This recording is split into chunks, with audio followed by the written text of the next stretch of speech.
প্রচণ্ড ঘুম পাচ্ছে। সিরিয়ালের শুটিং চলছে কোন গোপনের, সেখান থেকে এখন মাঝখানে জাস্ট 1.5 ঘন্টার একটা গ্যাপ, তার মধ্যে যাতায়াত করতে গিয়ে আধ ঘন্টা চলে যাবে। JW ম্যারিয়েট যাচ্ছি রাশের প্রমোশনাল ইভেন্টে। 1 ঘন্টার অফ পে। এখানে আমার জন্যে যদি আমি সঠিক সময় না এসে আবার এখানে উপস্থিত হই তাহলে ফ্লোর বসে থাকবে, তার একটা টেনশন রয়েছে। তার মাঝখান থেকে বিভৎস ঘুম পাচ্ছে, ওয়েদারটা ভালো, মানে অ্যাংজাইটি, ঘুম পাওয়া, সিনের প্রেশার, একটা বড় ডিফ্রি সিন হতে চলেছে। তার সাথে প্রমোশন অবশ্যই করতে হবে, কারণ 6 জুন আমাদের ছবি রিলিজ করছে রাশ। সো সব কিছু নিয়ে পুরো পাজেল লাগছে হঠাৎ করে। এনিওয়ে, এখন যাচ্ছি প্রমোশনে। আশা করছি something good will gonna happen over there. So I am looking forward and everybody is looking forward for this one. Let's see, পৌঁছাই।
For inviting us, Vikram, बाकी सब बातें बोल रही थी, nothing new left, but it's a very new initiative. I just heard about it.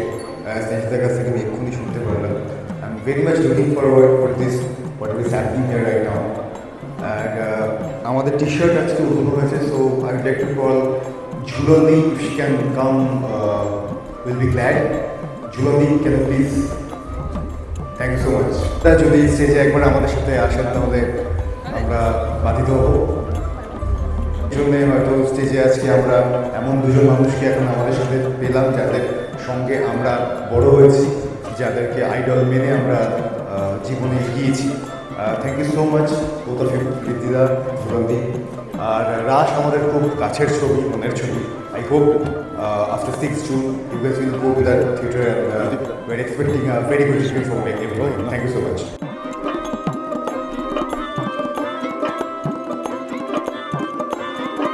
একটা ভয়ঙ্কর hectic schedule আর কি। আমি জাস্ট কোনো রকমে ওখান থেকে প্রমোশন শেষ করেই এখন বেরোলাম। এখন আবার যাচ্ছি সিরিয়ালের শুটিংয়ে, মানে KGMB শুটিংয়ে। KGMBর আমি না আগে পৌঁছলে তখন ফ্লোর বসে থাকবে, গিয়ে তারপর সেই শুটিং করে তারপরে শেষ।